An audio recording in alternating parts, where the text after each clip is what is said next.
बदलाव होना निश्चित है। उत्तर प्रदेश में बदलाव को कोई रोक नहीं सकता। लोग बदलाव चाहते हैं। यहाँ का किसान भारतीय जनता पार्टी का सफाया चाहता।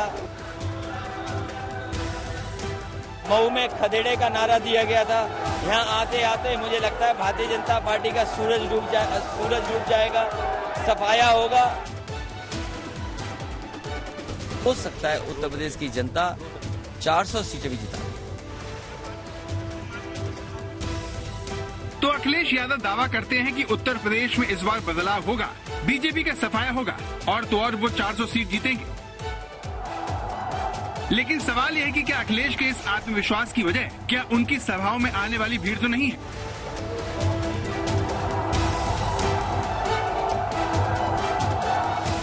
क्योंकि अखिलेश अपनी रैली करें, सहयोगियों की सभा में जाएं, उनके समर्थकों की भीड़ सबका ध्यान खींच रही है।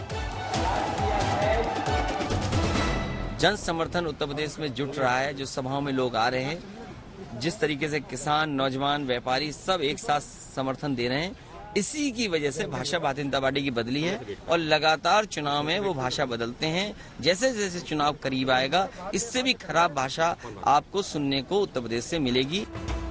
और सवाल यह है कि क्या अखिलेश की रैलियों में यही भीड़ प्रधानमंत्री के उन पर सीधे हमले की वजह है? क्या इसीलिए पीएम ने समाजवादी पार्टी को खतरे की घंटी से जोड़ा? आज पूरा यूपी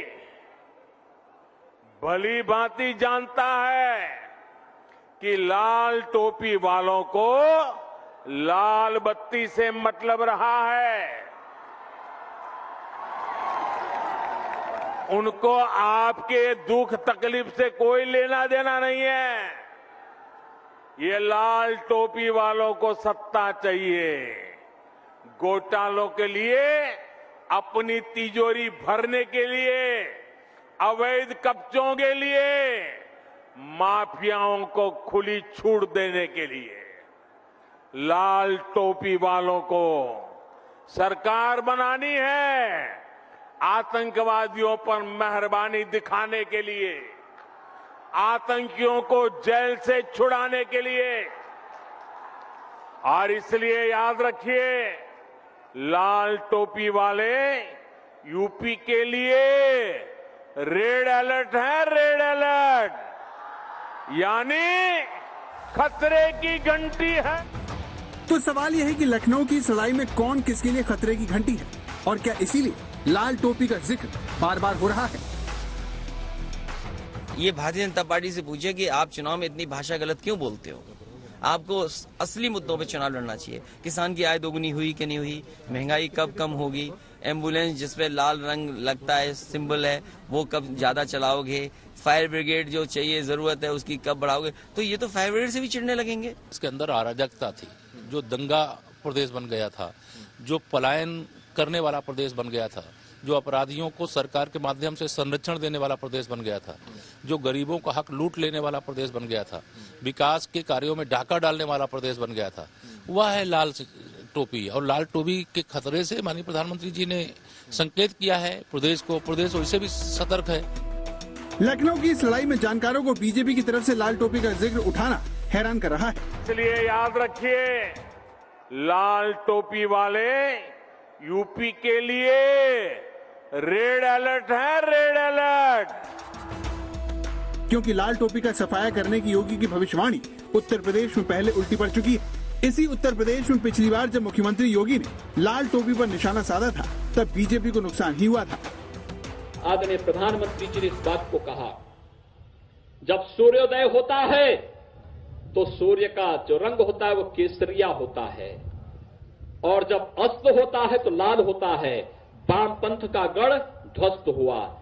आपने देखा होगा समाजवादी पार्टी की टोपी भी लाल है, तो उसका भी अस्त आने का समय आ गया है, जो केशव जी ने कहा है। ऐसा अस्त कर दीजिए। योगी आदित्यनाथ ने बयान साल 2018 में दिया था। मौका था उत्तर प्रदेश के फूलपुर और गोरखपुर संसदीय सीट का उपचुनाव। अपनी पार्टी के उम्मीदवारों के लिए पीएम मोदी और योगी ताबड़तोड़ रैलियां कर रहे थे। ऐसी एक रैली का आयोजन कौशलेंद्र सिंह पटेल के समर्थन में फूलपुर के नवाबगंज में हुआ, जहां पर योगी आदित्यनाथ ने कहा कि जिस तरह से त्रिपुरा में लेफ्ट का लाल रंग खत्म हुआ, उसी तरह से यूपी में समाजवादी पार्टी की लाल टोपी भी खत्म करनी। 2017 की प्रचंड जीत के बाद योगी आदित्यनाथ के हौसले बुलंद थे। त्रिपुरा विधानसभा चुनाव को जीतकर बीजेपी का आत्मविश्वास 7वें आसमान पर था।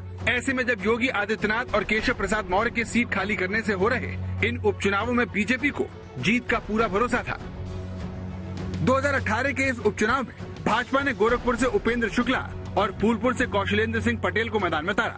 गोरखपुर लोकसभा सीट पर बीजेपी का 27 साल से दबदबा था। योगी आदित्यनाथ इस सीट से 5 बार और उससे पहले उनके गुरु महंत अवैधनाथ 1 बार सांसद रह चुके थे, लेकिन चुनावी नतीजों ने सबको हैरान कर दिया।